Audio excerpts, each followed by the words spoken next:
horror movie fans, welcome to Cold and Trash Horror Movie Grinding Podcast. I am your host, Ian. This is the show in which we grind on the absolute worst horror and sci-fi movies we can find and make fun of just how bad they are, as well as praise the good, cool classics that have been lost throughout time. Now get ready, because we're about to dive real deep inside of Hollywood's dumpster in search of the good, the so bad it's good, and the fucking ugly. Now put on your seatbelt, grab a beer or two, and enjoy the show.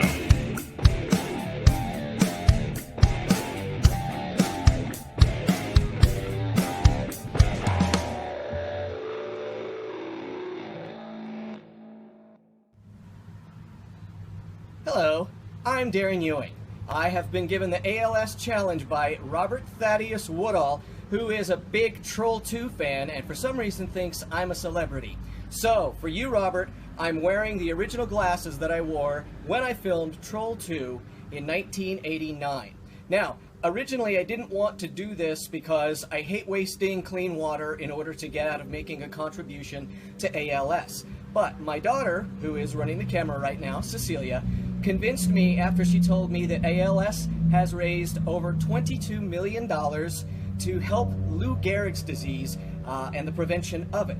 So I really can't say no to that. So we're going to do this. I'm still going to make a contribution to ALS, but in order to not waste clean water, we are going to repurpose the water by pouring whatever lands in this pot into our garden, which is over here. So before we begin, George Hardy has already been challenged, so I'm going to challenge Elliot's boys. That's Jason Wright, Jason Stedman, and David McConnell, and you know who you are, to do the ALS challenge. So, without any further ado, how are we looking, Cecilia? Good. Good? Okay, Zoe, hit me. Oh my God!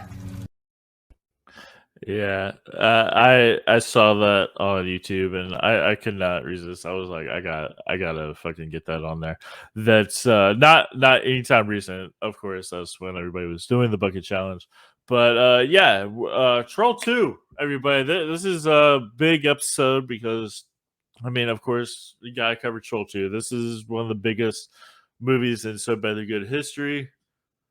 Debatable. It's got a documentary made on it called The Best Worst Movie, also debatable, but it's definitely up there. It's at the top. It's definitely, one of my top favorites. So you got to do it. So anyway, before I introduce everybody, I have to say up front, I got a special guest. I got many guests, but Greg Sestero will be joining us. So stay tuned for that. And but before that, a message from our sponsors. Hey, everybody. Just want to say, join our StreamYard. Or, sorry, join our Patreon. Infamous Horror. If you could give us some money, so a little contribution, you can get more of this. You get an episode early, a week ahead of time, and then you can also get bonus content if you want that. So yeah, be sure to check out our Patreon.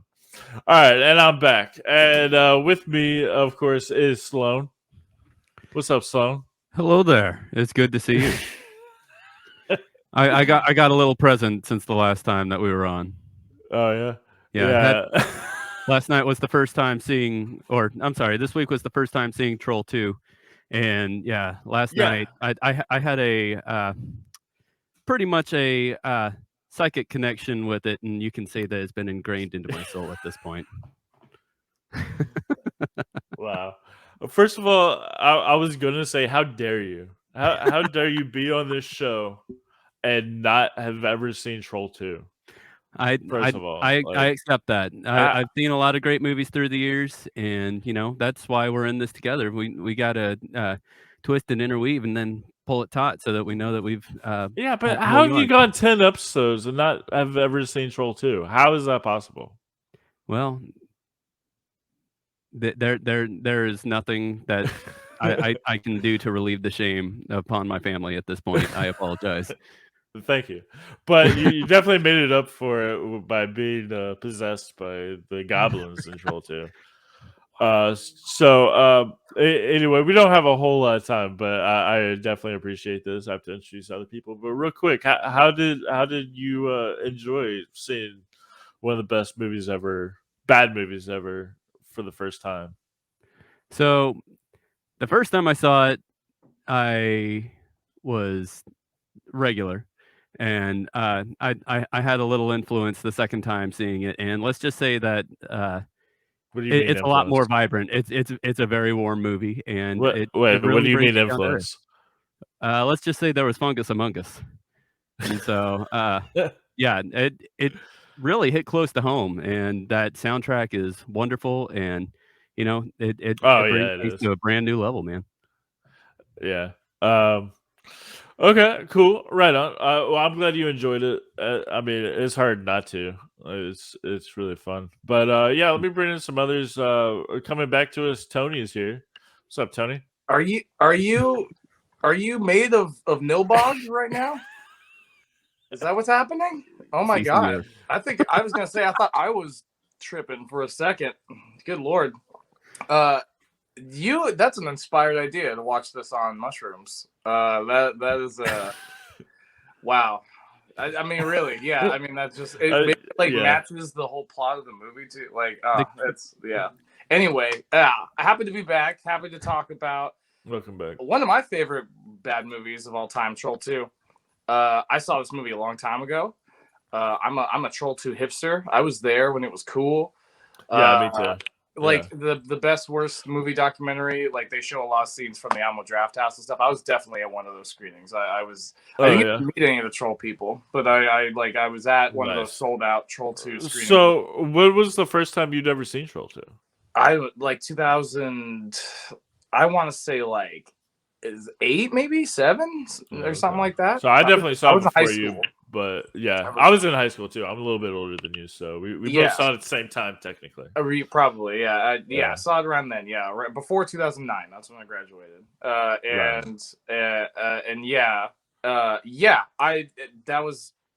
It was a fucking wacky ass, wackadoodle, crazy movie. Yeah. And it was burned. A lot of it was burned into my brain, and once those, I think everyone's familiar with it because of that one scene, right? That's in all of the bad acting montages. But either way, I'm just happy. And then they're going to eat me. Yeah, but this is the one you're talking about, right?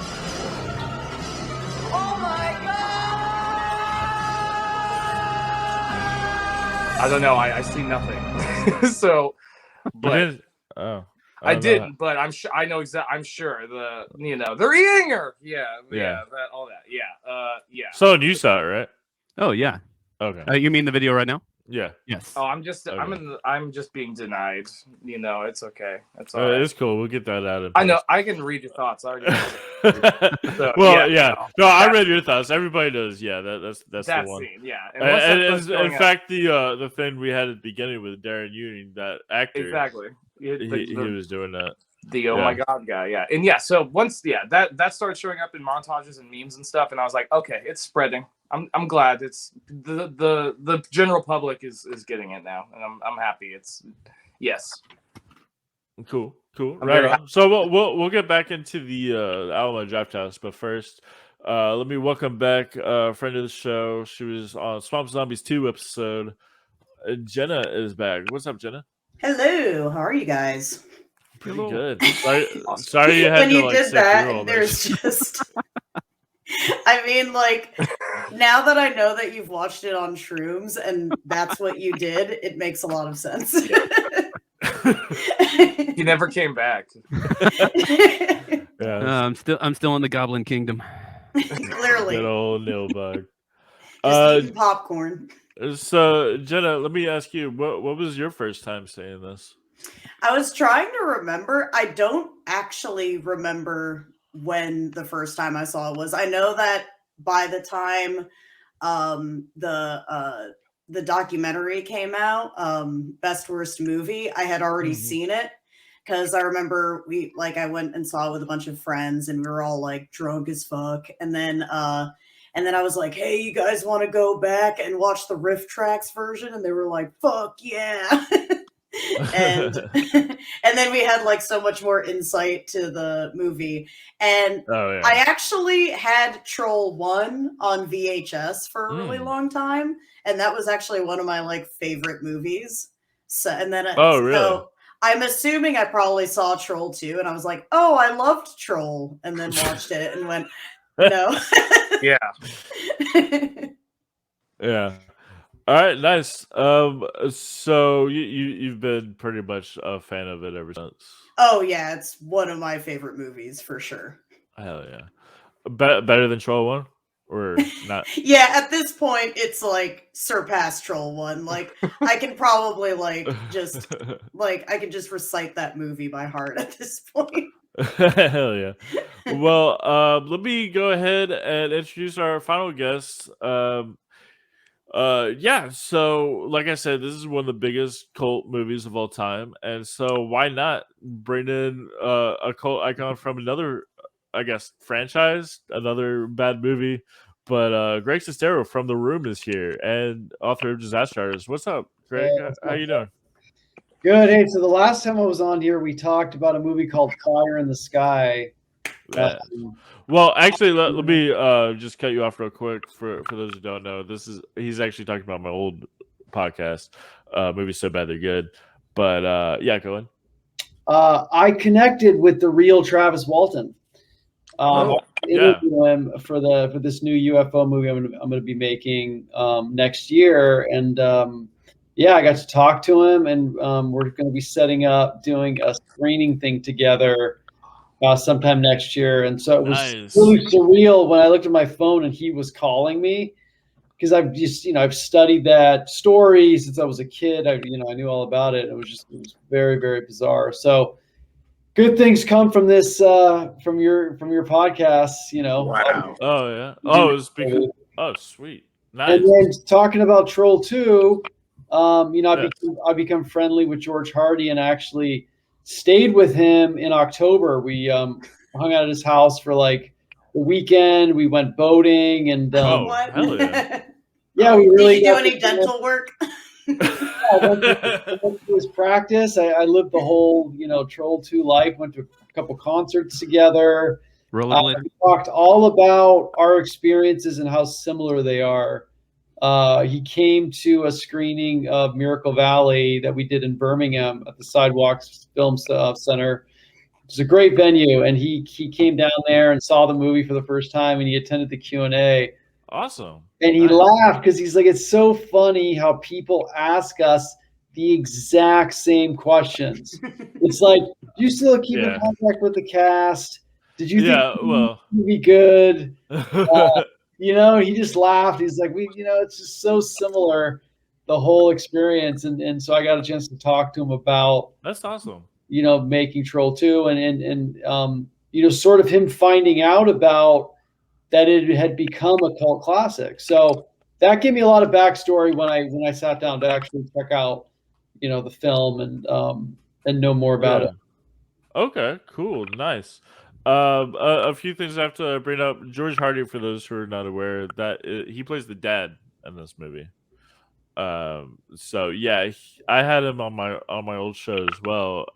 Yeah, he's definitely the kind of guy you really want to like hang out with, for sure. That guy is like the best Southern dad ever. Like, well, maybe not in the movie. That guy, not in the movie. And actually, the movie, he'll go PTSD and like wage a war against you, hunger. He's been through a lot. Sounds like it sounds like his parents put him through. Yeah. Well, yeah, Greg, thanks for joining us. So anyway, like I was saying, I decided to, we're doing Troll 2, so I decided to throw Greg Sestero on for 3 reasons. One, why not? I mean, I don't think I really have to answer that question. I mean, it's mind your own business. if Greg wants to be in your thing, you let him be in the thing. Yeah. No, I'm kidding. But really, like Greg, you were just saying, like you have a lot of the similar, I guess, experiences as some of the cast in this movie, George Hardy, for example, and so also the final reason is I found out through chatting with you, you've never seen this movie before. Like how is that possible? Like how long have you known about this movie and I guess ignored it? Well, I had early on I saw the documentary, and the documentary was so strong that I felt like I had experienced the story without having seen the film. And it's sort of like the movie Ed Wood in a way. Oh yeah, for sure. I saw Ed Wood. I feel like I didn't need to see Plan 9 because I saw the creation of it and I got to know who the people were. And sometimes that's even more rewarding than just watching, an inept film. But at the same time, what Troll 2 does have going for it that you need to make a movie that is so bad it's good is you have to have the passion and the sincerity behind it. And that's what I think this director, I feel like he really had a vision and a view on cinema and the story and making an impact that he went all out. And I think everybody that's in it, you can tell is from a totally different walk of life. And they're just trying to survive it. And yeah, for sure. And I think that's what makes it compelling. But personally, the documentary was great. I loved getting a glimpse into George's life. I think it's just a really, an interesting story about him starting out wanting to be an actor and being a dentist. And I think that really resonates for me too, because my brother's a dentist. So oh, really? Nice. It's kind of like the ultimate backup plan. My mom used to always tell me, you could be a lawyer, be a dentist, be a doctor. And so it's cool to see a glimpse into George's life that he did this thing years ago, and it's he's able to just go back and enjoy it. Yeah. It's interesting that you said like, oh, I saw the background of it, so I don't really need to see the film, because a lot of people that I know are kind of the opposite, where they're like, oh, I don't want to know the background, I just want to see the film. But because you wrote The Disaster Artist, like clearly it's like, like that's the part that interests you, because that's kind of your line of work. And it's like based kind of on your experience. And so I don't know. I think that's interesting because it depends on like, did you work on the movie or are you watching the movie? Because it changes the whole perspective sometimes. Yeah. Yeah, for sure. It's also kind of funny you say that, because like like all the people who see Disaster Artist, the movie Disaster Artist, and they're like, I don't need to see the room now. Yeah, there are quite a few people that have seen Disaster Artist, and then they'll come to screenings and it'll be like their first time, seeing the room. That's awesome.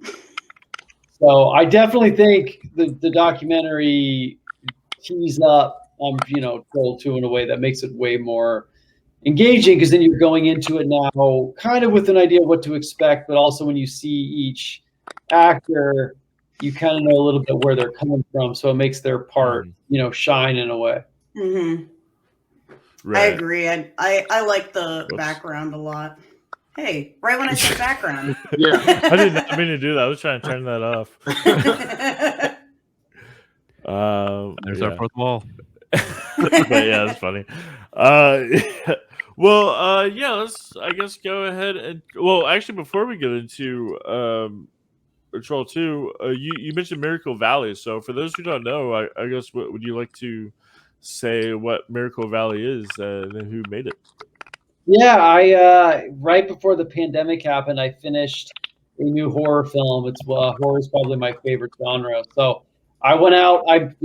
Kind of like Troll 2, I moved to the desert in Arizona in a small town called Patagonia. And there I wrote a script about a cult based in the desert. And so I wrote, directed, starred, produced this new horror film that's about a real life cult named Miracle Valley. And we filmed it just as the pandemic was happening, and we were able to work on post-production throughout. So we've done some advanced screenings, we've done some film festivals, and the movie is going to be coming out next year. But what's funny is, I've shown it to friends, shown it to family. I had no idea what to expect with the crowd, and with the audiences we've shown it to, there's been so many laughs that it's been really, that I didn't quite know were there. And we did a Q&A. I was in Brooklyn at the Alamo Draft House, and we did a Q&A there, and we did like 45 minutes about the movie. People had all these questions about certain scenes and moments. And I was like, damn, I never even thought of that. I'm going to have to steal these ideas, because they're like, yeah, we really love this moment where the photos, those are the two girls grown up, right? And I was like, sure, yeah. I was like, I never thought of that. But like, so it was really, I learned a lot seeing it through the eyes of these crowds. So yeah, so we're going to do a full release next year. But if you like 70s horror, it's kind of a throwback to like Texas Chainsaw and Hills Have Eyes. Oh, nice. But we played the Rio Grind Fest last week up in Vancouver, and had a lot of fun. So it'll be playing in cities next year. Sweet. Yeah, definitely looking forward to seeing it. I think I'm the only one who has seen it, other than Greg, obviously. And I hope Greg has seen it. I loved that movie. Like, the pacing was great, and no spoilers or anything, but Greg, you sneaking around all the time is like just mwah. It's beautiful. I tend to do that in a lot of movies. Oh, damn. Yeah. Yeah. You do it well. That's why. Sneaking around in one form or another. Nice. Also, another reason why I decided to get Greg on this show is because you did yet another movie with, again, George Hardy, and also Darren Ewing, the Oh My God guy from Troll 2. So 2 actors from Troll 2, and yourself, you did Cyst. Another movie I'm that so bad. Really looking forward to. Yeah. Can you just talk about that real quick? Yeah, when we were down in Birmingham, actually, in October, we did a screening of it with George.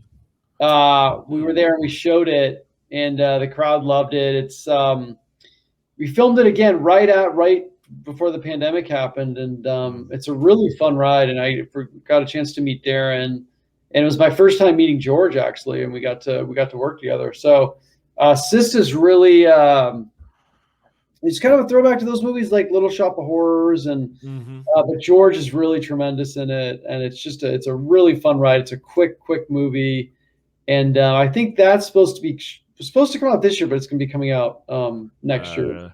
Yeah, I first heard about it like maybe 2 years ago. Maybe not that long, but getting near there.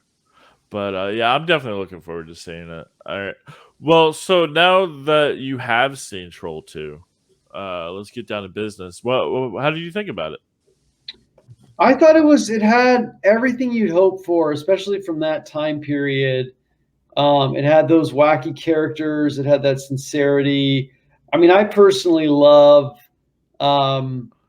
movies that are out in the country and kind of like, Deliverance. They bring out those weird vibes. I was thinking personally with, and I'd read some stuff about like the whole vegetarian movement back then. And it's sort of a touch on like, eating plants or whatever. I thought a really funny idea with what we're going through now, with everybody being on one side or the other, sort of, if they were to make that movie today, it would sort of be around what we're going through now. Whether people would want to like, be part of, everyone getting a shot or not getting a shot. It's like, that's what it reminded me of with the whole movement of like being a vegetarian back then, because that was sort of a big I can kind of see what you're getting at there. Yeah. So basically, that goes into one of my favorite, I guess, one of my favorite little tidbits about this movie, a little bit of trivia, is that the woman who wrote the script, which was the director's wife, she was mad at vegetarians because so she made this movie which is anti vegetarian. That's really where it comes down to. But it comes off that way. Yeah. Well, no, it's definitely that way. I could totally see them doing like a vaccine thing with that. Like it would hit different now. But like in like 10 years from now, maybe, 10, 20 years. Yeah, from now, that would be hilarious. Now they're eating me or whatever. Now that I can totally see them going for that.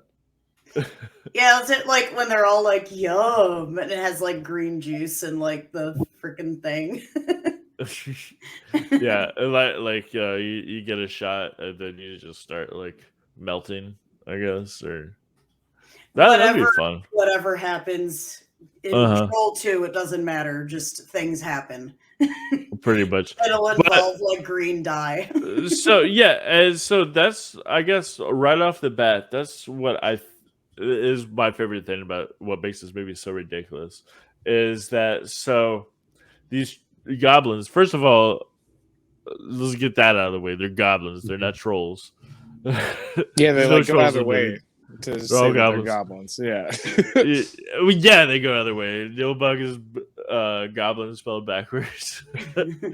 Yeah, so they're vegetarians. They don't eat meat, but they only eat humans.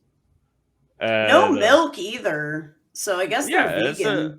Yeah, I guess so. Yeah, they don't eat eggs. Yeah, there's a whole thing. Yeah, no. You gotta eat eggs. The fact that guy was just like literally went out of an insane asylum to that movie, right, is like, yes, exactly. You can also tell the only actor on point. Yeah, you can also tell. Yeah. Yeah, it's like, oh, that makes a lot of sense. Best actor in the movie by far.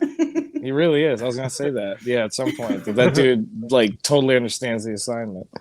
It's really heartwarming watching him, like when they first invite him out, and then he's like sitting in the audience during you talking about in the best worst movie, and they're just like, so you're just gonna sit out there, like come up on stage, and he feels so connected with people after decades of feeling alone. Sorry, I keep like distracting myself. Yeah, you distracted me too. I was just like, do you have like a Green Man suit on? Or? It's actually a blue one, but yeah. And so the things I do for kicks. But what is Don Packard? I love that little segment where he's like typing on the computer and it's just complete rambunctiousness and just talking smack about society. But they allowed him to blossom and flower into something that he didn't think that he could return to, and it brought him solace and peace, which that was very heartwarming. Yeah, the moment in the documentary when he's like, I never thought I could. I would never be like excited to be me, like, or that anyone would ever want to, it's just like, it really touched me. I don't know. I rewatched it for this, and I was like almost teary eyed because it's like, they show the home that he's living in, and just like, it's just like a bed and that's it. Yeah, these are my people. If they were to run for office, I would vote for them. And it's just stuffed animals. Greg. So going back to you being, I guess coming from another historically bad movie. When you were watching worst movie, my bad. Sorry. Did you connect with some of those people? You mean from best worst movie? Yeah, like, so it shows like it showed lots of different things. So some people were running from the movie, and then other people like George was embracing it and just having fun. But he also didn't know about the success for 17 years, so obviously you can't really identify with that as much because like it was very well known to you. But like the people who were like, I guess let's say after The Room came out, the next like I guess 5 to 10 years, could you identify with trying to run away from the movie or more of embracing it? I guess I had a much different setup because I like knew, I knew Tommy years before. Of course. So it was almost like I was kind of, those guys went in and auditioned to be part of it. I was sort of like pulled in, like helping out a friend. So I think it was a much more personal aspect for me because The Room was never a professional move for me. It was never like, I'm going to try to do this. I want to do this. It was almost just like, I was just backed in helping out a friend make this like vanity project, Right. So it was always more I can resonate to this. Well, it was almost more of like an observation or a thing for me. Just the curiosity of what people are going to think of it. What are they going to think of Tommy? Are they going to think it's funny? Are they going to think it's crazy? Obviously. So I was super surprised when all of a sudden people were laughing and quoting it because, usually movies that get attention, in my experience back then, they had to be good or they had to have somebody in it that people wanted to watch. So the whole experiment to me was really fascinating. For me, best worst movie, when I watched it, I saw it, it was 2010 when I kind of was getting the idea to do the book. And, it was very similar in the sense that you're going there and the crowd is there and they're quoting it and they love the movie. It's all stuff I had seen before through my own experience. And when I was getting the idea to do the book, I was thinking, what the story, that was interesting from my experience was that I was friends with Tommy, and I thought that story to me could make its own movie, so I think best worst movie was tackled in documentary form, which I think made the most sense as they're kind of finding out that this movie now is a cult following, which is really interesting. I remember George was telling me he had no idea. He got a call from somebody in North Carolina that said, this movie, people love it. You want to like show up to the screening. And he, he flew to the screening. I guess it was in Salt Lake and just showed up and just could not believe that people were watching it. So watching it, you get those laughs from the film, obviously in the places that were meant to be serious. But if you see each actor, like all of them are playing it as hard as they can. They all are trying to deliver, masterful performances. And that what I think resonated with me in comparison with The Room is you see everybody's just giving it their all. Right. Yeah, that's true. And yeah, with Troll 2. Well, I guess with are they giving it their all? I was gonna say that in Troll 2 they had the language barrier because the script was written in Italian. But then again, Italian, future wife. It really is funny of how these two movies are so similar in more ways I didn't really think about before. So I felt really horrible for Arnold's character, especially during the best worst movie segment where they're just like, he was having to sit in the pot with all the attachments for the plant-based sections when he turns himself. into a tree, and he's just complaining the whole time, and that's when they like created the mouth segment. It's just like, well, that's one way to shut somebody up. Wait, really? You have to like stand there for like a really annoyingly long time.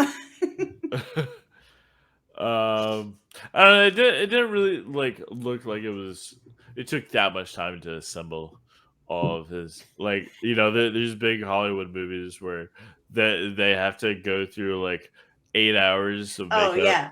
No, I think, but he just had to stand there for like hours. Yeah, like he had No, to stand there in for a his long case, time. it's probably like 20 minutes of makeup, and just like Oh, you yeah, just like- detach at any time. But yeah, so I showed that clip earlier. Let's go ahead and I guess talk about what parts that we think stand out the most. I have to definitely go. Like I have to. Everybody knows that the campus on hospitality scene is the real best one. That is definitely my over favorite. the oh my god, Yeah, of course. and that's this.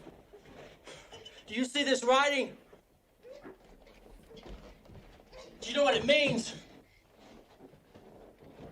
Hospitality. And you can't piss on hospitality. I won't allow it. What are you going to do to me, Daddy? Tightening my belt by 1 week so I don't feel hunger pains. And your sister and mother will have to do likewise. Okay, Joshua, you want to get rough with me? You want to show me that you don't like the choice of this house for our vacation by going on a hunger strike? Well, I'll accept the challenge. But just remember, when I was your age, I really did suffer from hunger. We'll see who gets through this. But just remember, I've got more practice than you. I'll see you tomorrow. There's so many things wrong with that. So we skipped a whole thing. So yeah, What a beef of a man, though. like What are you gonna do to me, Daddy? Yeah, there's that. And yeah, Contact. he's taking off his belt, and it looks like, by first glance, he's about to like beat the shit out of this kid. You just watch this, like, oh my god, is he about? Are we just about to watch him just, Or he's gonna pee on him. or pee on him? Both. I Maybe don't know that which was was worse. foreshadowing. Yeah, right. And then Oh he no, says, no, that wouldn't be foreshadowing. That happened beforehand. and then he says that, yeah, I'm tightening my belt so I don't feel hunger pains. And it's like, what the fuck?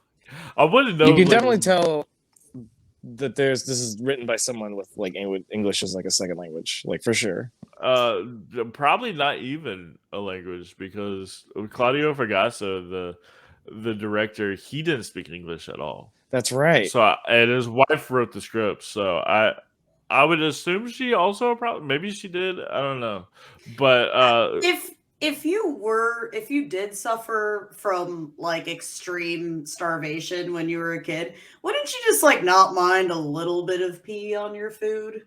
You know? It's sterile. Just eat it. Yeah, like got some well, extra see, I don't water. think they knew that at the time. The only food in the house was on the table, and they probably assumed that they had more because they just. I mean, no one's gonna eat right pee to eat it. food. Yeah, the Yeah. fact Unless that you're they didn't really, come prepared. literally starving. That's true.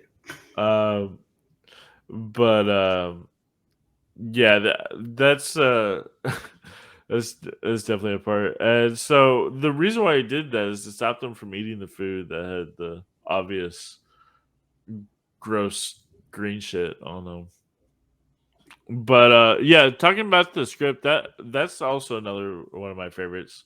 Is that like the way that they read the script? Apparently, Claudio Fragasso like did not let them alter the script.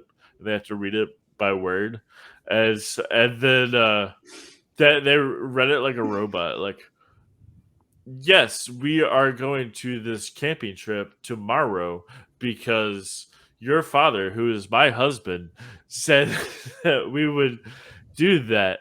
And just shit like that is like, people don't talk like that. You know, It's so bizarre. Like listening to that, I can't imagine sitting down and ever thinking or writing dialogue that humans would speak like that. And then you have somebody as lovable as George Hardy trying to bring that to life, and you just have something that you just can't believe that you're actually what you're watching. but you know what? Like, despite the fact that that like the delivery is not up to snuff at all, like you can see his kind of personality through that performance, which is why like he kind of resonates with people. And I think that's like the best part about Troll 2 is you can kind of tell everyone's personalities like throughout the movie, even though like they're kind of like stiff and robotic. Right.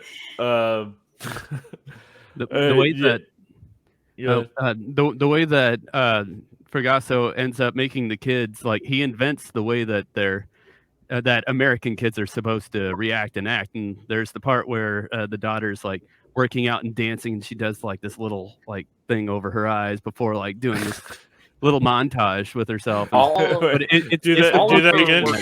Hold on, do that again. No, isn't it? That needs to be your Facebook like this. profile. Oh my god! I haven't done that in forever. That's hard to do now.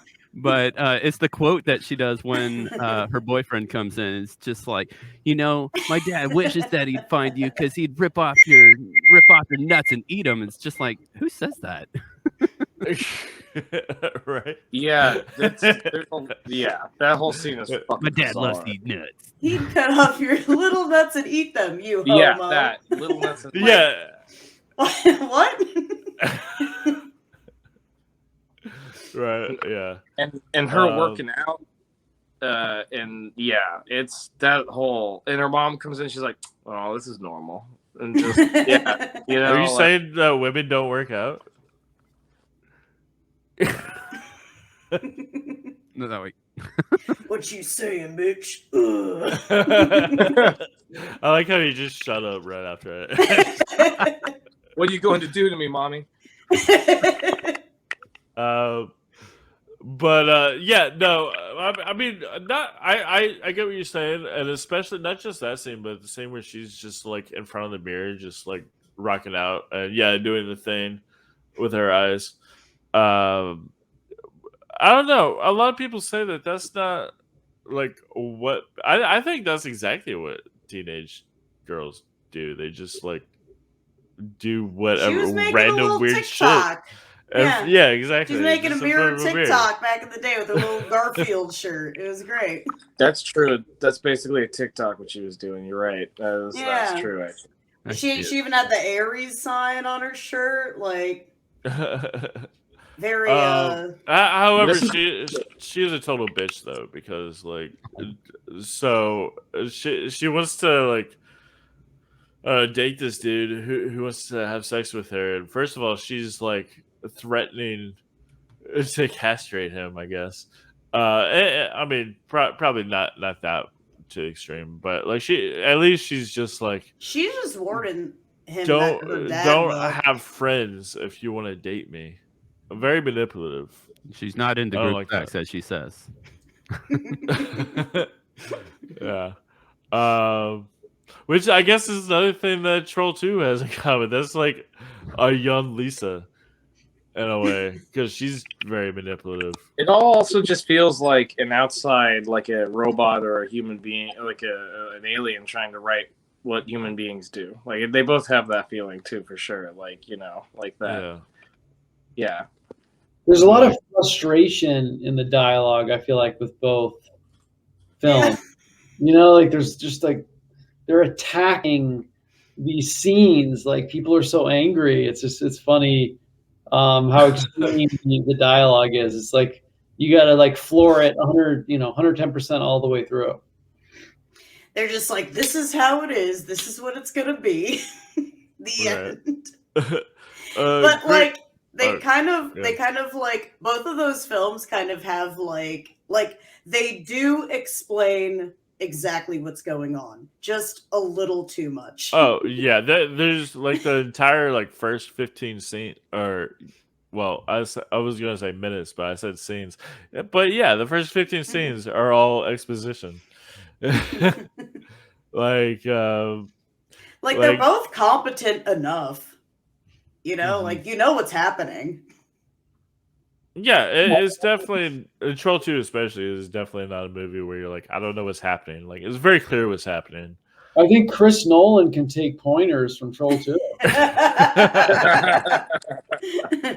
Wow. So as a not Chris Nolan fan, I agree. Hey, Troll and Tenet have the same amount of letters. I'm just saying. Like, what Troll? Oh, Tenet. Yeah.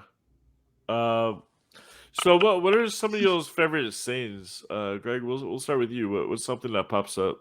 I mean, I think that the scene where the hospitality one is something that is so watchable. Like you rewatch because it's like you feel like is George being serious? Is he like really trying to get the scene across? And then you listen, you go into the stage where you listen to what he's saying, and it's just, I mean, you could get, like we're talking Chris Nolan, all these writers together and try to write a scene like that, and it would take our breath away in the same way. I think that scene definitely stands out. And then, of course, I mean, anytime you got special effects, there's a budget. It's easy to mess that up. So I can't really knock them totally for that. But when the scene where he goes, "Oh my God," as he's watching them eat clearly like green goo, I think those two scenes to me, and that's probably why they're the ones that are talked about the most. Yeah, those are the two that just really impress you with how ridiculous the filmmaking is. Absolutely. Yeah, definitely. I definitely agree with that.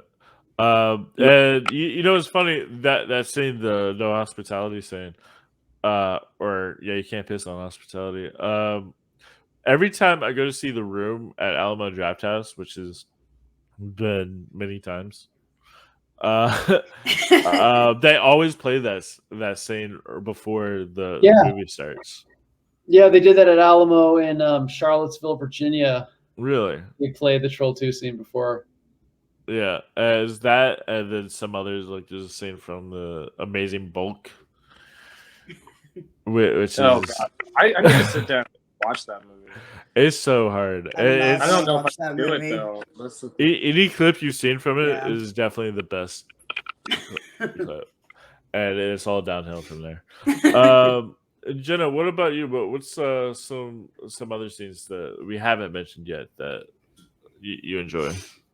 So mine is, and I actually had it stuck in my head all day. Like I was just like in the shower washing my hair, and I was like, I like popcorn actually. Like, yeah.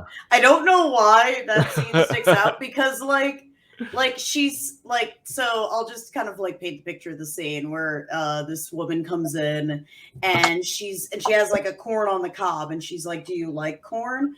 And then he says, "I like popcorn actually." And I'm like, "What?" But she said corn. And I remember I was watching it with my friend and he said, "No, the dude's Italian. Like he doesn't know how things are supposed to be said. So he's supposed to be saying, 'I like popcorn actually.'" Like, and it's like, yes, that's because then, they eat the corn on the cob together and then popcorn pops everywhere. And it doesn't really make any sense. Yeah, because that happens. Yeah, it does. the corn that pops, the popping corn, Yeah. Right. But like just that little bit of like, "Oh, I like popcorn actually," to, "Well, I like popcorn actually." Like I was like, "Oh, I get it. Popcorn out of my fucking head right now." And for some reason, like since my friend said that, just every once in a while, I'll just be like, "I like popcorn actually," as I'm like walking down the fucking street. Yeah. So I'll have to say that's my favorite scene. Nice. And it's the actually is like who, first of all, like who doesn't like popcorn? So he says actually like it's rare to like popcorn. So it's like, actually I do like popcorn. So yeah, you can say that. Yeah, it's like making a stance about it. But it's kind of like saying like, "Oh, do you like corn?" Like, "Oh, I like cornbread actually." Well, I wasn't fucking talking about cornbread, was I? Yeah, that scene is just bizarre. Tony, how about you? Yeah, I don't know, man. All the ones you just said stick out in my head, but also I apologize about my audio if it's terrible. I think the two that stick out in my brain are the dream sequence he has in the car, the kid has in the car, fucking cracks me up, but also gets legitimately kind of scary. For me, it's like body horror with a child is actually pretty disturbing. I've ever seen that and being like, okay, wait a minute. But then in any scene with what's her name, the mistress of the house, the lady with the glasses. Yeah, Credence. Credence, yeah. Credence is just she was on every scene she's in. Like she's so like, Yeah, and it's always so like- she gets what movie she's in. She gets it. Like yeah, like I wonder if like when she was filming her scenes and she's doing this thing with her head where she's always like moving her face. It's like, I am Credence. Yeah. Is there something wrong with the two of you? Yeah. And like the director was probably like, cut. You're not doing it enough. Like add more. You gotta act like a druid. More. I'm very upset she wasn't in Best Worst Movie as much. Yeah. Because like she is by far like my favorite performance of that movie. Yeah, it's amazing. I heard Her an and interview George with kill it. her and George Hardy together on George the podcast. legitimately, like Greg, you were talking about earlier. George is like giving it 100%. He's like in the movie. He's like, you know, it's a goofy movie. No, it's not a goofy movie, but it's a goofy movie, you know, and it's you know, it's a lot of goofy shit going on. But he's like, you know, he's there. He's 100% there. He's you know, he's committed. Same with her, you know, good or bad. It's like they're 110%. I appreciate that. You got it. The only way to get something that people want to watch again is, you know, there's a genuineness, and I think that's just who George is. Like, he's quotable just in everyday life. You know, he's got kind of the laugh that just makes things charming, and just staying with him for a few days, it was like you just get it. And I think most of the people in this movie, either you can tell they're confused by it, they don't really like maybe want to be there. That's also kind of interesting too, where they're like, man, how did I find myself in here? What am I doing in it? So that kind of confusion mixed with people trying to give a really great performance, I think that is what amounts to a really good train wreck. Yeah, and you can tell in the movie. It makes sense with the movie too, because everyone's supposed to be like, "What the fuck is going on?" So it almost kind of works in some parts where you're like, people clearly are like, "I don't know. I just read the script today. I don't know what the fuck is going on. I've been reading it all week. I don't know what's going on right now." You know, like, you know. So I think it works. Yeah, and like you said, it's everybody who's, you know, it's committing, and that's what makes it. Like Sleepaway Camp is a really good example, I think. Another one where I love that fucking movie. But there's some people who are just clearly like, wow, this is trash I'm in right now. And then there are the other half who are like, no, I'm going for it. I'm going for this. And like, I love that. I love that in the movie. Like Nicolas if Cage the performances are good, then the movie shines. You know what I mean? Like at some point, if the performance has any kind of character in it or any kind of like something to it, then it'll be beyond like just kind of a boring bad movie. As an actress, that's kind of what I wanted to kind of portray in the movies that I was in. Like, it's like, I'm gonna give this like my 110% because I want it to be so ridiculous that people will like remember it. And it really does work. And actually, no, you definitely done that in Swamp Zombies too, for example. You definitely like, you definitely stood out. Like, hey, can you give us, for those who haven't seen Swamp Zombies 2 yet, even though I did an episode about it, you still haven't seen it, but anyway, give us a little, show us what Pam was like. Oh, like you want me to do a Pam thing right now? Yeah. Okay, this is the one that everyone always talks about. Oh, fuck! I don't know, man. That was a long time ago. Well, I bet like how you're always like, your eyes were like wide open. Oh yeah, like looking this at me thing. different. Yeah, yeah, exactly. Yeah, you brought up a really good point about that. That is, I think, what everybody loves about Troll 2 is the oh my god thing, and like Darren, who has done other movies, like he He was barely even in that movie, and he is the poster of this movie because of that "Oh my God" scene. And that's sometimes the movie chooses you. You know, the audience chooses you. Yeah, he's been so sincere in that moment too. Like I figure he's probably looking at nothing, and they're getting his close up, and he's just trying to give it his all and look as scared and terrified as he is, not even realizing probably what's going to be on the other side of the camera, what the audience is going to see. So he's just like, it's just kind of a match made in heaven with his, his genuine response. And then you see this just ridiculous visual of these things that are clearly like wacky Halloween costumes, like in green goo. It's pretty epic. Yeah. And you know what? I actually told this to him when he was on my old show, and his acting is actually pretty genuine, I'd say, for somebody who's in that position. Like if you're running from these goblins and you run into this house, and then you're given this drink that turns you into a tree, and then you watch this other person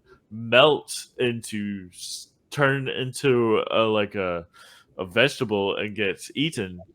I think I would have the exact same response. Like, he's kind of delayed a little bit. He's just like, well, what's happening? There must be a logical reason for all this. I mean, it's funny, but mostly, like, he pauses. Like, he doesn't really like have any dialogue until the camera's on him. Otherwise, we just forget that he's even in the room. But at the same time, I'd say that's kind of realistic. Like, if I was turning into a tree and I would watch somebody who's being eaten as they're turning into a vegetables, I think I would react the same way.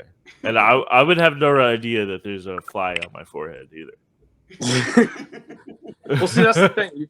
That's the thing about when crazy shit happens like that in movies, and people are like, oh my God, they're overreacting or they're underreacting. I'm like, bro, have you ever been eaten by a monster? Or have you ever been chased by a goblin? Or, like, you know what I mean? Like, you don't know how you react. There's a certain there's like a certain way that you have to be in Hollywood that is so fake about Hollywood, which is why I love these movies so much more, because they're more genuine. They're the big budget movies, like, nobody talks like that either. I mean, nobody talks like they do in Troll 2. They're robots, like, oh, Elliot, this will be a good time.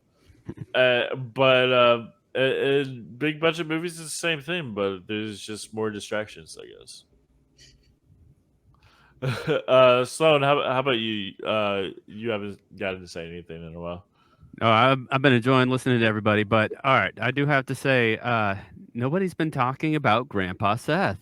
Of course. Like, of all the many times that he comes through, and I love how the movie starts kind of like the never-ending, or not the never-ending story. Princess Bride. Yeah, like Princess Bride. Yeah, Princess Bride. And it's just like the grandpa's reading the story, and unfortunate downfall of Peter. And I'm definitely gonna get into the concept of all that later on. But so later on, there's multiple versions of how the spirit of the dead grandfather comes back into the reality to help Joshua. And especially the one segment where he goes into the mirror screaming for Joshua in front of the daughter instead. And he went to the round room. I really need to get accustomed to the layout of this house. That was fucking hilarious. But the best part of all the times is when after the whole church segment and everybody's been congregating, and they go to the house and they're doing like the clap along, sing along, and everybody's just like, what the hell is going on? And I'd be so annoyed by that same song too, just playing droning again and again and again. And well, last night was okay, but yeah. Well, yeah, and then there's when they're driving to Nilbug and they're fighting, and so the mom says, Joshua, why don't you sing that song I like so much?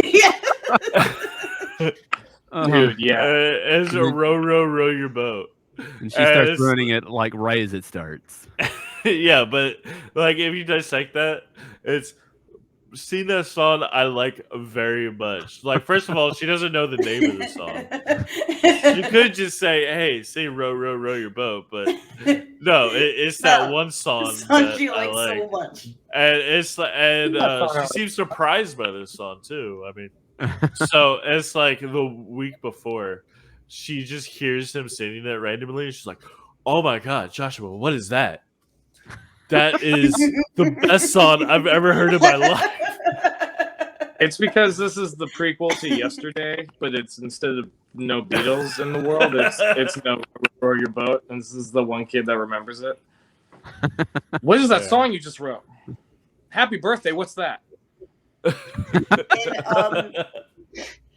In the first short I was ever in, like they referenced that scene and we all sang row, row, row your boat together. Oh, really? Yeah. Nice. And am I wrong? Like, don't they like sing two different parts at the same time? Yeah, she does it choir style to where like another section of people ensemble is supposed to be like doing it halfway through, but it's too short of a phrase to actually make it sound appropriate. And so just like it's kind of like playing guitar and you just have everything on space echo all at 100% threshold. Like blah, blah, blah, blah, blah, blah, blah. Yeah, like the reverb. But yeah, no. Out of all the Grandpa Seth re-envisionments coming back to the mortal world, when he teaches Joshua how to defeat the goblins by giving him a Molotov cocktail, and the priest comes out and he's just like, "I'll do your soul, go on back to hell." And as he's fading away, he's just like, "But I know a good way to bring him with me." And he summons a lightning bolt to come down and sets him on fire. Wow. Yeah, like Grandpa Seth has all these powers that are only convenient to the plot. Or like what's happening. Like, I'll confuse them with this. Yeah. That's my other favorite but you line. can't figure out the layout of a house. Well, like sometimes, yeah, he's only ahead. Sometimes only Joshua can see him and he can stop time and stuff. But it's only like he can't like do anything. Like he even chops off the goblin's arm with an axe. So, but he can't like fight against them. He can only like interfere when it's convenient, basically, which is some bullshit. Still comes back after being sent to hell to touch the magic stone. Hey, these guys. Yeah. Yeah. So, Greg, how about you? Like, when you were okay, so you already had an idea of that this would be a really bizarre movie, but when you were watching this, and yeah, you see the story, and then you see like Grandpa Seth telling the story, and then I guess the mom walks in, and then Grandpa Seth isn't there. Like, at what point were you watching this, and you were just like, "This movie is ridiculous"?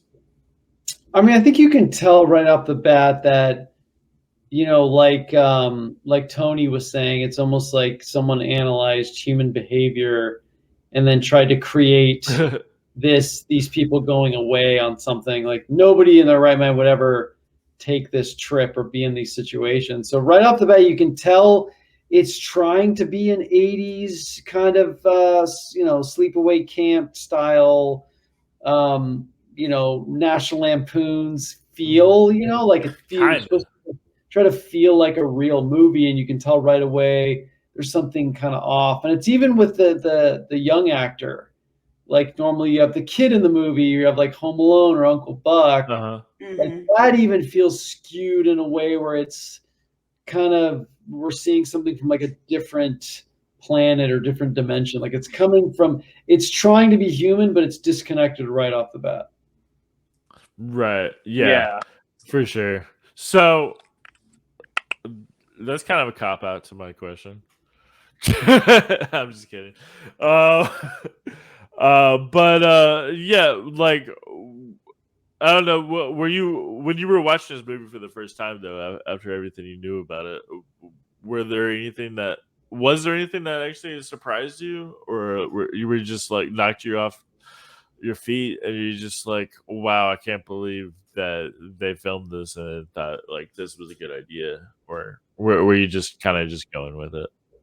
I mean, I was kind of going with it because obviously I saw the documentary and I'd seen clips. So I think just the cast itself, like they just seemed like people that, had never really been in movies or quite understood like the whole process. And so it felt very foreign, and it felt more foreign than I expected. Right. Yeah. Yeah, like I said, the director didn't speak English at all, so and I'd assume none of the actors spoke Italian, so they just like had to just kind of go with what they were given. Spaghetti. Right. I mean, a similar thing happened with Alien Resurrection. Alien Resurrection was directed by a French, right, who didn't speak English, and had a translator who couldn't really translate very well. And that movie's I would like to say that I actually like Alien Resurrection, but I love that director. I'm forgetting his name. I love that director too. He did Gaspar Noé. Yeah. I would love to see an alien Gaspar Noé. That would be amazing. Yeah. Does not matter what translation it is. It could be freaking Brazilian. It would rule. So anybody else have any other parts that stick out that I guess bizarre kind of made you? I mean, the whole fucking movie, but yeah. There is one. Oh, you go. Oh well, I was gonna say. I mean, it's in the documentary. Actually, I'm kind of cheating a little bit, but just the mom. Just what ends up happening with her in the documentary is just crazy. She turns into like an agoraphobe and everything, and it just makes watching Troll 2 kind of sad almost. Like at least those parts, like like I don't think I had watched Troll 2 since the documentary came out. Honestly, I think. I mean, if I had, it's been a long time, and it just was like, man. I don't know. Like it just makes a lot of that weird. The documentary changes the movie a bit, like it does. Yeah. In a good way, in a lot of good ways, but in that way it makes it kind of just weird. And the shopkeeper guy as well. It makes me look at him differently because I'm like, oh, I always just thought he was kooky in real life, but I'm like, oh, he was crazy in real life. And that makes that so much cooler to me. Later on in the documentary with just the hubris of George, like when they go to the Comic-Con and nobody wants the signatures, and he's just like diehard, just trying to be like, you can't piss on hospitality. I won't allow it. And nobody understood what that. Right. Yeah. But, he knew. He knew. I've been on like enough indie productions to where it's like it's a whole bunch of just really weird people coming together. You know what I mean? And it's like, and sometimes it works really well and it's like, oh, this is going to be great. And then sometimes it doesn't work and you're like, oh no, what's going to happen? You know what I mean? And like, you have to find the right amount of weird in order for it to work. And like, that woman is like the perfect amount of weird for this movie. Like her presence was needed for this movie. Exactly. Yeah. Like you need like people who are like just legitimately kind of fucking crazy to be in this movie in order for it to just kind of like really sink into your head because her eyes are so crazy. Like her and the shopkeeper's eyes are insane. And then you see a documentary and you're like, oh, I get it now. It has a good balance. Yeah, you got your crazy people, but then you also have the couple people who just want to be extras, and then they're just having fun, and then you have, unfortunately, the people who tried to actually make a career, and this movie actually prevented them from that, which is unfortunate. But it's a good balance. Like you have like one of each category. All right. Well, I guess let's go on to the next section. I gave you all some prompts. Basically, like we usually do. So I want to talk about Troll 1 a little bit. Okay, yeah. Actually, you know what? Go ahead. Talk about some Troll 1. Go ahead. Troll 1 is awesome. Totally underrated movie. It is. Yeah. Troll 1 is actually a really good movie. It's really fun. Yeah. Yeah. It's just about a little kid, and then there's a troll running around, and there's all these like weird things and he lives in an apartment building, and there's like weird things that happen in each apartment building. And you could kind of connect the two if you really wanted to. There's very tenuous connections. There's like he makes them into green people. That kind of still happens. Yeah. That's still kind of a thing. It was a happy accident that it happened, but yeah, they're not connected pretty much anything other than that. Right? Yeah. Because as the story goes, this movie was supposed to be called Goblins, and then the distributors were just like, "Nah, let's call it Troll 2." And also the story goes that they have nothing to do with each other, but apparently it's kind of similar. I don't know. I haven't seen Troll 1, but the troll does. I've seen images of the troll, and he kind of does look like the goblins. Just better. Just a little better. Yeah, the goblins look like somebody punched a paper bag. Yeah, it's also like it's also like the dude. Once I found out the dude was Italian, I was like, okay, I get it, because I mean this is just following a long Italian tradition, as you know, Ian, of making sequels to movies with really tenuous the ripoffs, movies, like Terminator 2, for example. Yeah, Italian Spider-Man. Italian Spider-Man, Terminator 2. You got all the Campbell Blank movies. I will say that there's a movie called Robo War, which it's not a sequel, but it is a complete ripoff of Predator. Okay, and the robot in that movie, Robo War, is played by Claudio Fagasso. The director of Troll 2. Boom. There you go. And then like calling like Zombie 2 or whatever. That's the same director. Bruno Mattei. Zombie movies. Yeah, so there you go. So it's like it's just what they knew back then. I think that Zombie 2 is just Zombie. Like if I could be wrong, but they made this movie Zombie, and then they said, no, let's title it Zombie 2. Is that the one with that's not the Lucio Fulci movie, is it? No, it's Bruno Mattei. The zombie versus shark one, or is that? No, it's just. Well, that's Zombie. That's Zombie 2 with an I. That is Zombie 2, but not this zombie. Yes, yeah. So I don't know what these Italian guys are doing. So I'm saying. And then that zombie, that one of those was called like Dawn of the Dead 2 or something like that in one of the countries. I haven't heard of that. I think, unless I'm totally wrong. It's just that's how it is. That's how it is over there. But yeah, my favorite one is definitely Terminator 2, which is a complete ripoff of Aliens. Which is just Aliens. Yeah. Yeah. Oh, it's weird. Yeah. So that's a thing. So I think that's kind of what this is. It's that's what it was supposed to be. He's like, it's Troll 2. Nobody cares. So Jenny, you say that Troll 1 is worth the watch?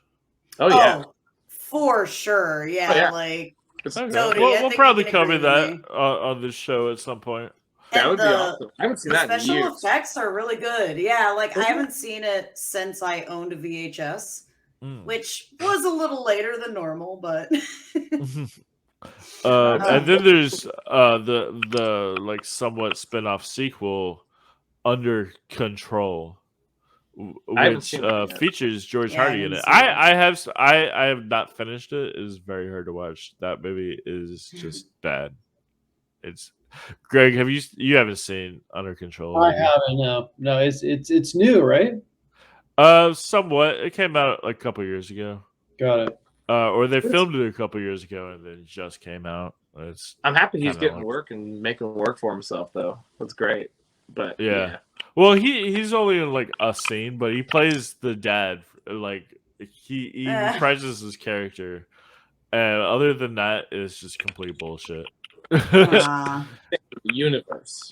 It's making a troll. Kind of like Samurai Cop 2. I never saw it. Yeah, it's not it's like a lot I like saw that. Samurai Cop 2 personally, but I love Tommy. Every moment of Tommy in it is great. Yeah, actually, yeah, for sure. He's killed it. Yeah, I love that.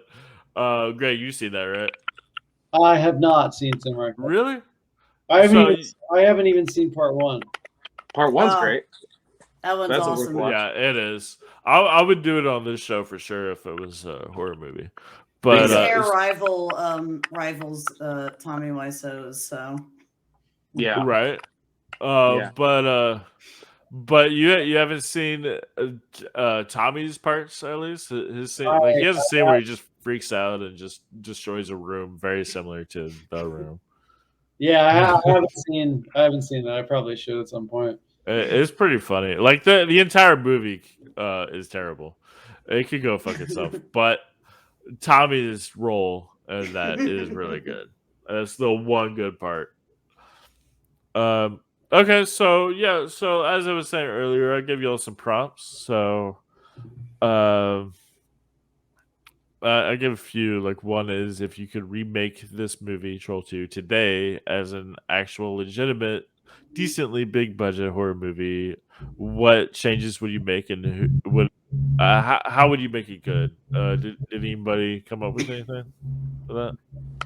Did anybody come up with anything? Nobody. That's a good way to All right, put that. sweet, awesome. I had something for a sequel, not a remake. Okay, yeah, that was my next one, which is pitch a sequel or a prequel or spin-off. I love the way it is. I don't want to change it at all. Well, yeah, I mean, all these movies are great, but if you could, what would you do? Do you want me to go? Yeah, Sloan, go ahead. All right, your so sequel idea. For a sequel, so there are some strings, that are left tethered to the original ending. So we never know what happens to Arnold after the tickling of his little giggling as she's cutting his leg off, I guess. And yeah, so we never know what happens to him. And part of my story is he continues to grow unchecked into a tree and ends up turning into a treant. So a giant forest dwelling tree monster. And so he ends up going and living out. There's a lake nearby, and he goes out and he ends up bringing the stone pieces with him of the Stonehenge, because he's a treant, so he's like giant, he's strong, so he's able to bring that out there. Okay. And Homeslice, who had the lucky popcorn adventure, he's still alive when she ends up leaving. He's just exacerbated. Who knows what word to actually use for that. And so so he ends up having a little bit of the druid magic flowed into him, and so he ends up becoming a warlock, and he does all of his pondering on a little crystal ball. And so they team up together, and he uses a bit of the druid magic to allow the stones. So once again, there are no trolls that are going to be in this movie. Because since we're now at a lake, we're on the lakeside, and they fill the lake with Fiji mermaids. And so they're like little mud skipper things, kind of like, have you guys ever seen Cabin in the Woods, the more recent 2012 movie? There's that segment where the mermaid chasing down the guy and ends up eating him. yeah, they're going to be kind of along the lines of that. And so, you know, unsuspecting kids come through, and yeah, that's pretty much my whole divulgence right there. Whoa, what is that? What is that? So that was the alarm for Sloane's movie pitch stand. I thought it was good. I thought of a way to make Troll 2 better. Okay. Jim Henson. Yeah. Okay. Yeah, just add Jim Henson and like have him make the puppets. Just the goblins, or the goblins Muppets. That would actually be genius. Have Jared, or just make like good Jim Henson-y Muppets. So you have Arnold going between with all these Muppets, and he's like, "Remember, you'll be in trouble. If, like get out of here." Like just replace everyone with Muppets. Or replace everybody. The people with Muppets. Yeah. Yeah. Oh yeah, the people with Muppets, but keep the goblins as they are. As they are. That's where I was going with it, but let's do that. Okay. And every time, and then when he's like, they're eating you, then they're gonna eat me. He just does the Kermit. Yeah, like, oh my god! Yeah, exactly. So it's hilarious because the movie we watched right after Troll 2 last night was Muppets in Space. So no, that's hell yeah, dude. The hilarious aspect is so Joshua gets the trolls, the goblins, to get away from him by eating the triple decker bologna sandwich. Right. And immediately in the beginning of Muppets from Space, they offer bologna sandwiches, and it's just like this was meant to be. That was divine.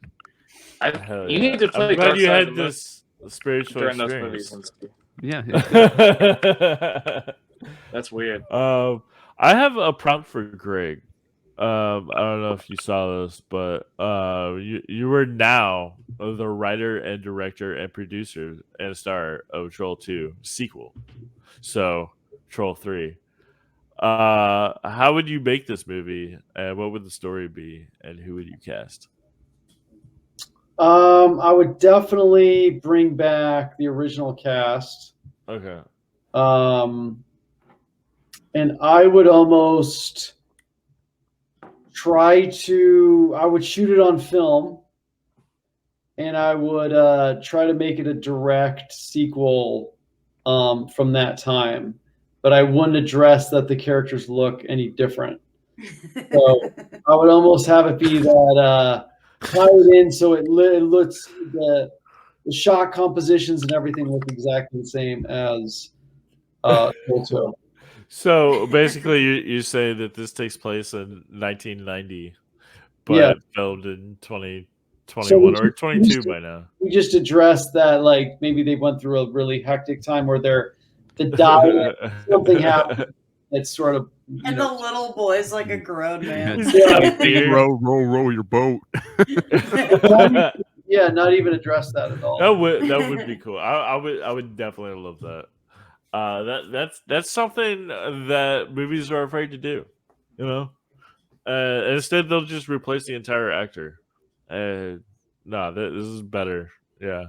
I think it's a mystery of Nilbog, like why are they all they can just like de-age them like they did in The Irishman. Yeah. I would call it Goblin. Okay. Goblin 2. What would and then everyone's named Trolls. Yes. What would the plot be? I would sort of do like a Back to the Future 2 kind of thing where they go back and relive the first film. Oh. So I'd have to try to find a way to merge those two things together. Or like maybe something like Hot Tub Time Machine. Everything. Yeah. Quantum Leap. I thought of how you could bridge the first and the second one together. Okay.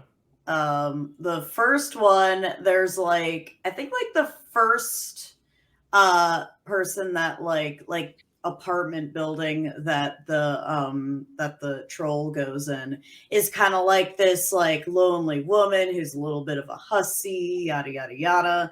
Like the 90s stereotype, like never married woman. And I forgot like what happens with her, but bad things. And so I was thinking that like she's actually the witch who's in Nilbog.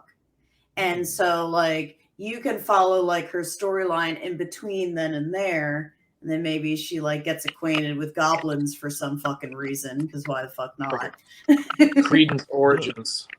Yeah, exactly. Fucking origin tale. That's like all the rage now anyway, so why not? Right? Get Ryan to do it. Yeah, for sure. And no one will know what's happening, but it doesn't matter. Doesn't matter. I would like to see all of Elliot's boys, like Arnold in the gang, just like a movie just about them just trying to get laid for one night, you know? It's like a Porky's. Yeah, kind of. Because that's what all like that's the entire reason for them being there is they wanted to get laid by hot bog chicks in the country, a small ass town in the middle of nowhere. Yeah, good luck. Do you call them Nilbogians? More like Nilbogans. Nilboganites. I like Nilboggers. The Nilbids. Yeah. You got to call them Nilbillies. Nilbillies. Nilboggies. Tony, did you have any ideas for one of these prompts? I don't know, man. I don't know. I couldn't remake it. I feel like you can't remake it because if you remade it, you just lose the magic. If you make it like a real movie with a real budget, it's just kind of like, but like the magic is the low budget and the weird flat. But so if I had to make like a sequel, or a like, I don't know.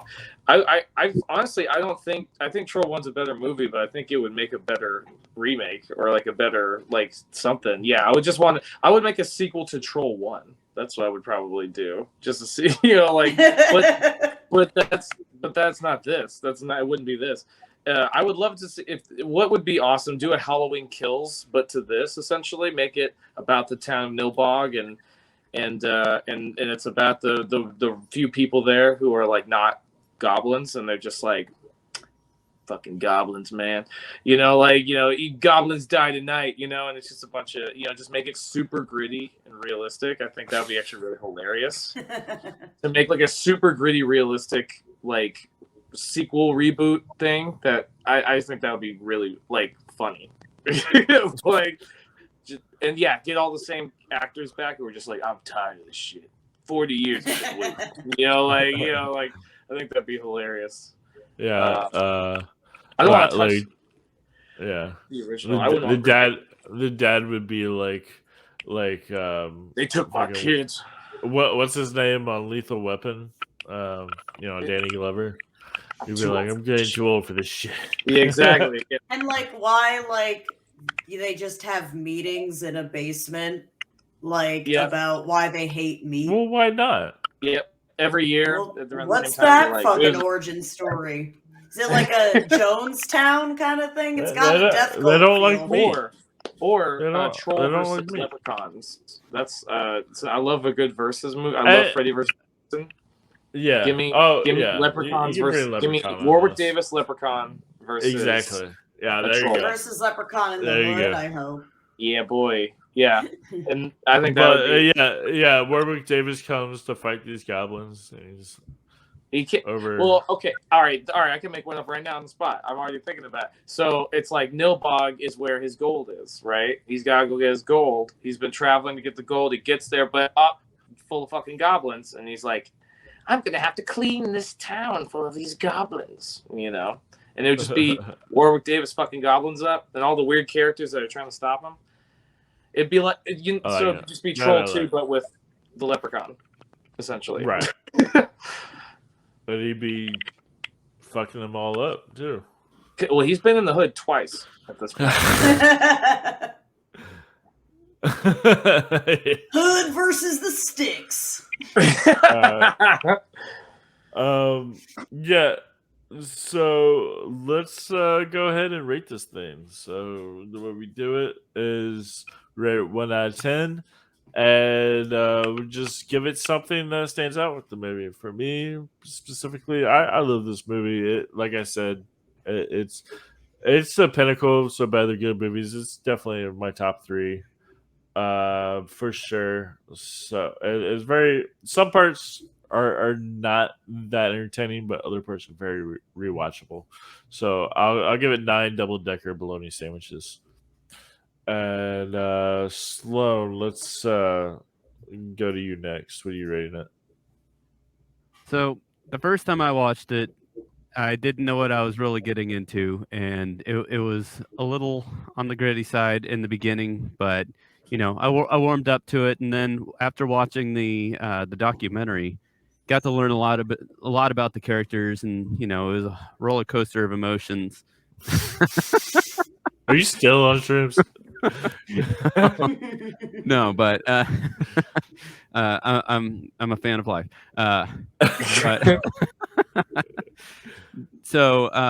But yeah, after watching all that and seeing the life story, especially since it was filmed by I forget his name right now, but the actor who played Joshua, and he went out and found everybody, and it was very impactful, and so it really brought a lot to the table for the second time I watched it, and I got to show my buddy and his girlfriend their first time of being able to see the movie, so that was already a special experience on its own. And we're musicians, and so we really dig the soundtrack, especially, which we really didn't talk too much on the soundtrack, but yeah, the soundtrack rules. It is. It's that guitar. Cool. Yeah. But in the end, long story short, I'm gonna go ahead and give it 8 lightning strikes to Molotov bottles to ignite the priest. All right, nice. Tony, how about you? Yeah, I mean, kind of like what Sloan said. It's like, I think the first time you see it, you're like, what's happening? What? And you don't know whether I think it takes a little bit for you to realize, like, in any movie where you're like, is this just a waste of my time kind of bad movie, or is this like oh, this is like a fun, get fucked up with your friends, watch it, and just have and get just have fun with it. And this movie starts off right away. I think about 10 minutes in, at least for me, I was like, okay, this is gonna be a fun one. This is gonna be silly. This is gonna be a fun one. I think it's got exactly. It's like the holy trinity of bad's good movies, where it's what makes it for me is it's like I said, all the heart that went into it, all the work that went into it. That's what I love about these kind of movies. It's like I love that, where you can tell it's a team of people who a lot of them maybe don't understand what's going on and don't get it, or they're maybe there for the free meals that and the beer that were probably promised for being in the movie. Not money. It's not for the money. If it is, it's like, I'm so sorry that you're in this kind of problem that you have to do it for $20 or whatever. But it's like it's an act of love. Like, making this kind of movie, no one's making money. No one's going to be getting famous. You think you do in the best case scenario like this, but a lot of people are just trying to do art. They're trying to make their art, as goofy or stupid as it is.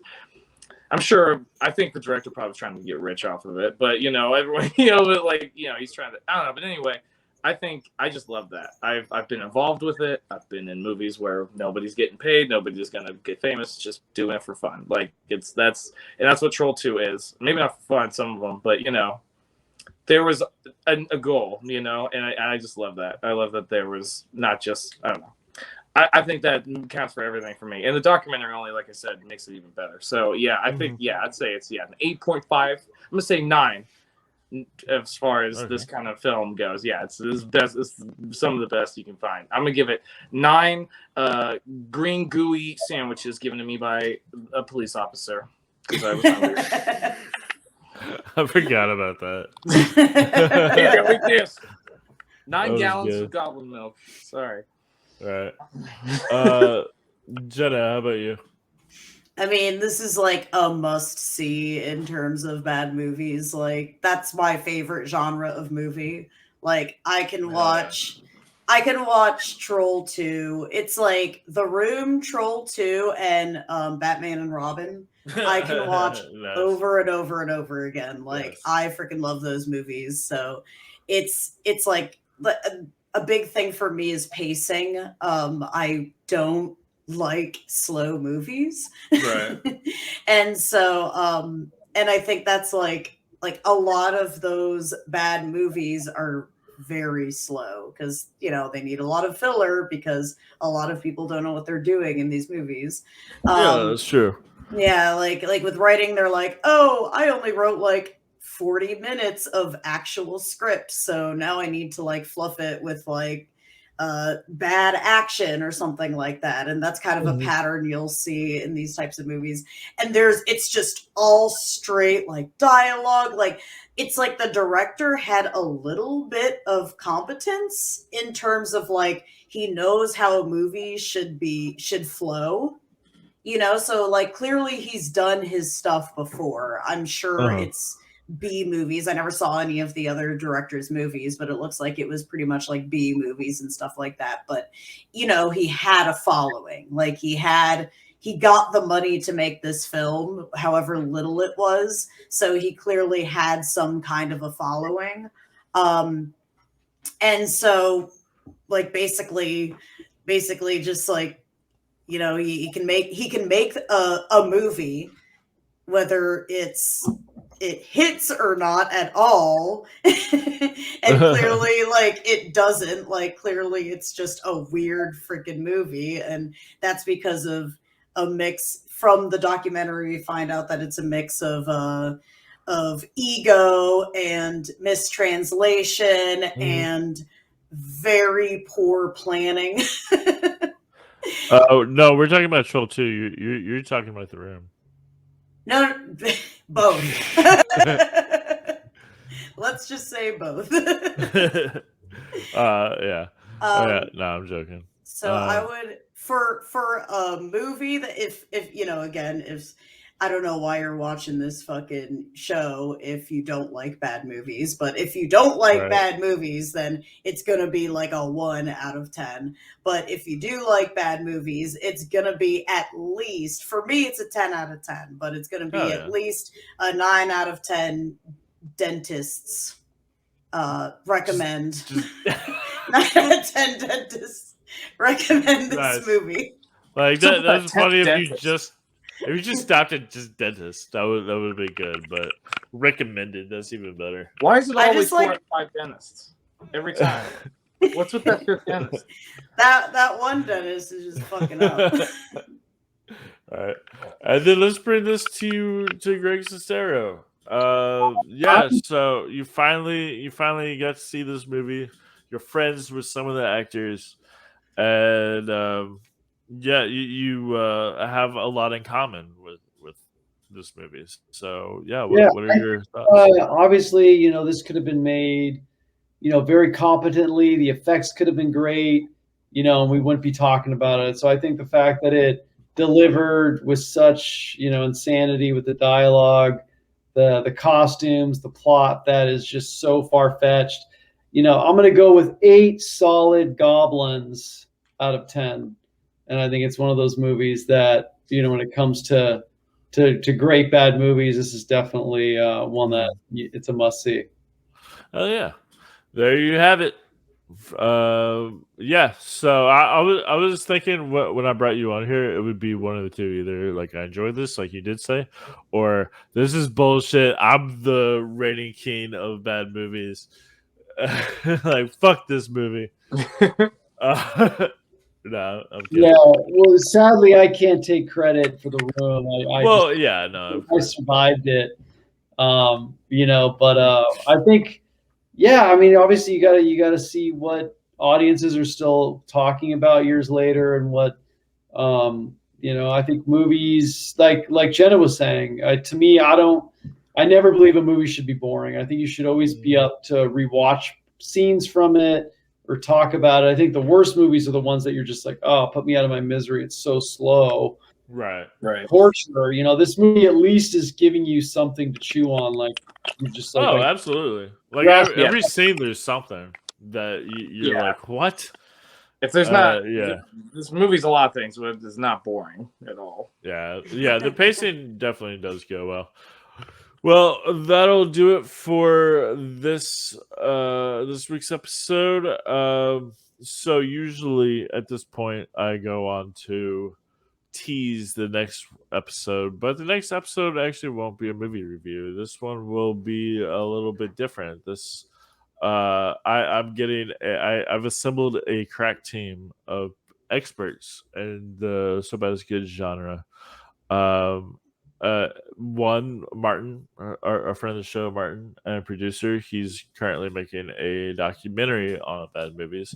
We've also a guest I've had in the past, Matt Stroll. He'll be coming back. He wrote a book on why it's okay to love bad movies. He's also a college professor, and he'll be talking. And I've got a host of a bad movie night at a movie theater, and I've got the man from Troll 2, Jared Ewan, will be showing up. The Oh My God guy. He will be talking about why people love bad movies and his involvement. And so usually I show a little clip as a teaser. So since we're not doing a movie, I will show this.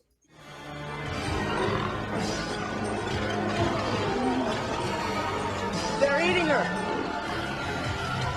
And then they're going to eat me. Oh my God!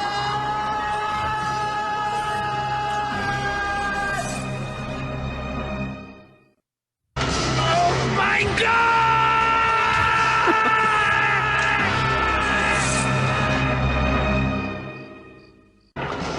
Uy, tenemos ya!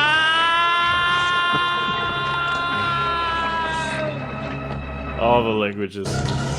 Oh mio Dio!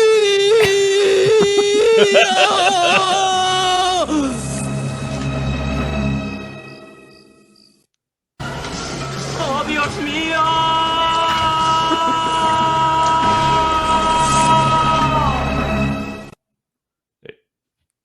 Yep. Yeah, so that's that guy will be on the episode. Which one? The English one. Unless he wants to talk in another language. But yeah, so thanks everybody for joining. Jenna, glad to see you again. Can I plug something? You absolutely can. Go ahead. So I just want to say that I will be the movie Pact of Vengeance that I was in, starring, and you know, because everyone probably likes bad movies, it's got John Michael Thor from Rock and Roll Nightmare. It has Leo Fong from Kill Point and Low Blow in it. He is 93 years old, kicks ass in this movie. Yeah. And oh my God, it was so great to work with him. He is just like a plethora of knowledge and like all this funny movie facts and stuff like that. Like, I'll tell you the stories later because some of them are not appropriate. That's for the Patreon. Yeah. So, give us some money to hear that story. And it is directed by Len Kabaczynski and Steven Steinbacher. And who else is it? Oh, yeah. And if you're into wrestling, we've got Diamante and Pretty Peter Avalon, who will be in it as well. And me. Nice. So, you know, I mean, I'm the star of the movie, obviously. So there you go. Yeah, that's reason enough. You should have just said that. That would have been. You don't have to say all that other shit. But it's gonna be. It's the trailer just came out. Oh, and she's not in it, but this is Tyba. All right, we're done here. The cat's not in it. This Sloan, go ahead and plug your. So, whenever I'm not green screening with the goblins in the background, or the Nillbillies, as we have started to call them, I play drums for a band called Caustic Cadavers with RES as the French inflection is the ending, and it's a skate punk and old school folk punk tribute. And yeah, we're about to have a re-release of our album coming shortly through the new Grimace record label, and yeah, check them out on the interwebs. Nice. There you go. Caustic Cadavers. Tony, do you have anything? You were talking about Sorry About the Demon thing coming up. Yeah, I got a movie coming out on Shudder. It's going to be a Shudder. I don't know if it's exclusive, but a Shudder original. I don't know. It's something on Shudder. And a tentative release is like February, but I might be breaking a rule by saying that. Oh my God. But I think it's about the time this episode will come out in February, so it's going to be coming out right now. We'll see it now. Yeah, see it right now. Right after go this. watch it on Shudder. Hopefully it's out. Yeah. If not, go watch it when it comes out. It's called Sorry About the Demon. It's by Emily Higgins, the lovely Emily Higgins. I've worked with her a bunch of times. She's done a bunch of just various kinds of movies, but a lot of horror movies. And I think that's all that's going to be out. I got movies on Amazon Prime, and maybe I think I have one on Netflix. Go check me out. IMDb me. I'm in like a bunch of shitty movies. You know, if you like shitty movies, go watch them. They're great. My girlfriend's the Plug greatest. my mouth. Oh yeah. And Greg Sestero, thank you so much for joining us, for making time to do it. It's very much appreciated. This is your first time on this show, but we've had you on the old show, and we love to have you. So thank you so much. Of course, yeah. Keep doing the Lord's work. Hell yeah. Well, you as well. So yeah, check out Miracle Valley. This is a new movie that's coming out sometime this year. This episode will come out in February, so it's this year, 2022. Whatever. But also Cyst with the Troll 2 actors. Anything else you'd like to bring up, plug, or throw out there? Any life advice? I'll be if anybody listens to this in London, I'll be at the Prince Charles Cinema February 4th through the 6th, and I will be making a UFO abduction movie sometime next year, which hopefully ends up on the good side of this podcast. Hell yeah! I mean, yeah. Don't make it too good, then we can't talk about it. Yeah, exactly. So here's what I need you to do for us when you're filming this movie. I need you to make it bad so we can review it. Miracle Valley looks really good, so I don't even know if it's even. It does. Make it yeah. You said that it got a lot of laughs though. What were all the laughs all about? Well, I mean, definitely we were throwing in some ridiculous, again, playing it serious, and I think horror lends itself well to comedy. So I think playing it over the top and having fun, I think, is always good. But you're pretty you're accepting the reviews that it's gotten so far. The exception. Yeah, I think people are, that's sort of what 70s horror does, Yeah, sure. So I think it's played, people have had a lot of fun with it. And one of the most important parts is that they're entertained by it. I think the worst thing is like when something's too slow or people are like, they're, right. I think it plays well with the crowd, which to me is, after all these years, I've realized that's not easy to do. And it's an important target to hit. Mm-hmm. Right on. Well, yeah, definitely check that out. I'm still waiting to see it myself. And Cyst, also waiting on that one. And I also looking forward to your alien abduction movie, which we spoke a little bit on the old podcast. So check out Movies So Bad They're Good, Midnight Cold Classics in Camp for the my interview with Greg and a lot more fulfillment. I don't know. Well, that'll do it for this episode. Thanks for watching, and check out our next week's episode where we chat about why we enjoy bad movies. All right, have a good one, everybody.